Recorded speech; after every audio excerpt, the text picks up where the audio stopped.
Welcome to Sex Positive Gaming. I'm Annie, and today I want to talk about the recent announcement by OnlyFans to prohibit what they consider to be explicit content starting October of this year, how we got here, and what this means for the adult content industry moving forward. The biggest questions currently being asked are, why did OnlyFans do this? And who is to blame? There's been a lot of speculation online that this was because of Mastercard.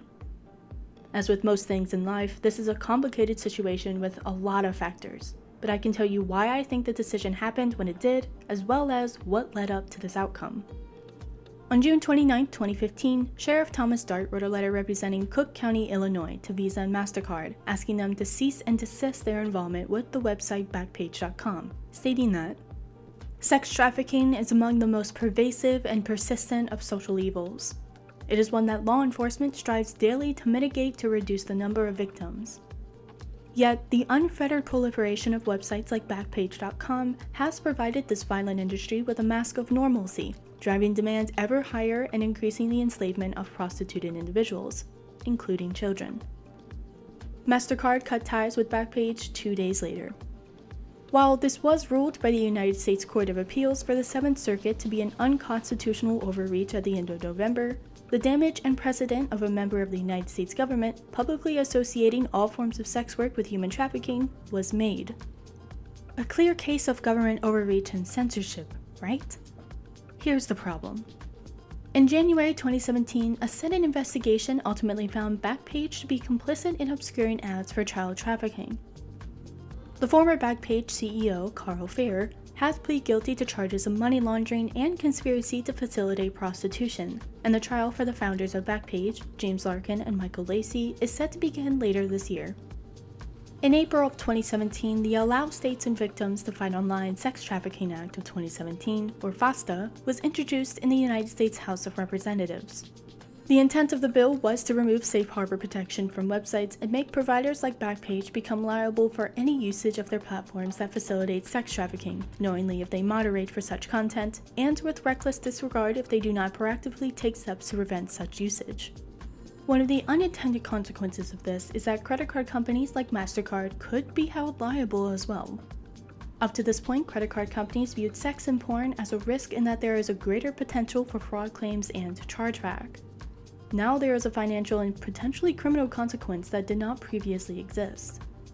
Yes, there were existing laws like the Trafficking Victims Protection Act (TVPA) of 2000 in the United States and the Modern Slavery Act of 2015 in the United Kingdom, but these focus more on the active participants as opposed to the financial facilitation that companies like Mastercard represent. Now, banks and credit card companies like Mastercard have a legal and financial obligation to police sexual content. That cell phone made by enslaved labor that you just bought with a credit card is fine, but paying to view sexual content could involve non-consensual participants, so we're going to prohibit it. This led to a massive tightening of what credit card companies like Mastercard would allow and not allow moving forward. On October 17th of 2017, Patreon released a statement taking a clearer stance on some fringe areas of adult content. This led to confusion and required a clarification a week later by CEO Jack Conte about what this entailed. I also realized that pornography is difficult to define, and you know it when you see it is a totally inadequate policy.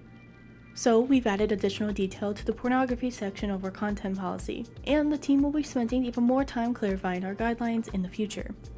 As of this morning, the guidelines state that we don't allow real people engaging in sexual acts such as masturbation or sexual intercourse on camera. Most of all, I hope you understand that nothing has changed except our stance on 4 areas of content: bestiality, incest, sexual depiction of minors, and suggestive sexual violence. Seems pretty straightforward, but as this included art, games, and other types of non-real people fiction, we have seen Patreon try to establish the line between anthropomorphic monsters and animals, purge most anime-style art, and I couldn't even begin to describe what is allowed when it comes to suggestive sexual violence over the past 4 years. I'm pretty sure at this point the policy effectively bans creation of work similar to that of writers like Anne Rice or Stephen King. This leads us to 2020. On February 9, 2020, Washington Examiner ran an opinion piece titled "Time to Shut Pornhub Down."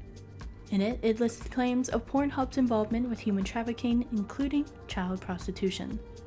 Mastercard was repeatedly contacted by a growing number of people who were part of the trafficking hub movement. On December 4th, 2020, the New York Times released The Children of Pornhub, detailing sex trafficking, children, and other non-consensual activities that were apparently systemic on the Pornhub platform. Mastercard launched an investigation and suspended all business with Pornhub within 2 days. On April 8, 2021, a congressional briefing was held to uncover evidence of the criminality of Pornhub and its parent company, MindGeek. 1 week later, on October 14, 2021, Mastercard released a statement, taking an even more active stance against the potential for unauthorized and illegal adult content. The 4 updated requirements were: documented age and identity verification for all people depicted and those uploading the content, content review process prior to publication, compliant resolution process that addresses illegal or non-consensual content within 7 business days, and the appeals process allowing for any person depicted to request their content be removed. This leads us to OnlyFans. After its explosive growth in 2020 and the beginning of 2021, OnlyFans reported over 2 million content creators, including the approval of 114,065 new creator accounts in July, as shown in its first and only transparency report released on August 19th. With 2 million creators, how many employees would be necessary for a content review process prior to publication? Is there even an automated system that could do this? Does that mean every post must be manually reviewed before going live? How much of a delay would that represent? A complaint resolution process that addresses illegal or non-consensual content within 7 business days. With 2 million creators? There isn't a company on the planet that could do that. Heck, I'm still waiting for YouTube to reply to me for messages I sent 4 months ago. There is no way that OnlyFans or any other company with millions of creators producing this type of content could ever meet these requirements. Is this once again an unfair overreach? Here's the problem. On May 27th, BBC News reported the children selling explicit videos on OnlyFans. In it, there are multiple claims of content including children and possible cases of sex trafficking and other forms of child exploitation. 3 weeks later, on June 16th, Bloomberg reported that OnlyFans' plan was to find and solicit backers who could help OnlyFans make the shift towards becoming more of a mainstream media platform, toning down its reputation for porn. On August 17, 2021, OnlyFans announced a safe-for-work app called OFTV, and then on August 19th, announced it would be moving away from explicit content on October 1st and would share more details soon. We now know that this announcement occurred after OnlyFans was notified that the BBC was preparing to release an in-depth investigation claiming that OnlyFans has some tolerance for accounts posting illegal content, including a compliance manual. The documents also show that staff were asked to be more lenient towards successful accounts on the British content sharing service. So did OnlyFans announce when they did to reframe the narrative and change the news cycle? It is a pretty standard PR move of last resort. For example, in July of 2020, the National Football League team in Washington, D.C. received news that the Washington Post was going to release an in-depth expose about systemic sexual abuse and sexual assault throughout the organization. They immediately announced that they were changing their name and dominated the news cycle. I mean, there's totally the chance that these two things have nothing to do with each other, but then Washington still hasn't picked a new name over a year later. So, OnlyFans announcing that they are moving away from explicit content, but not sharing what that means exactly, and the BBC releasing their article in the middle of the night in England on the same day, does look awfully suspicious. All I do know for sure is if the claims are true, OnlyFans is just the latest in a string of pornographers that exploit men, women, and children. So where does that put Mastercard? Are they the heroes of this story? Mastercard says, Mastercard is focused on advancing inclusion and diversity throughout our supply chain as thoroughly as we do within our own workforce. But they operate in countries that execute people based on their sexuality and stone rape victims. Mastercard says, in accordance with the UK Modern Slavery Act, we have issued a statement outlining the steps Mastercard has taken to ensure modern slavery is not taking place in our business or supply chains. We are proud of our stance as an ethical company that believes in doing well by doing good.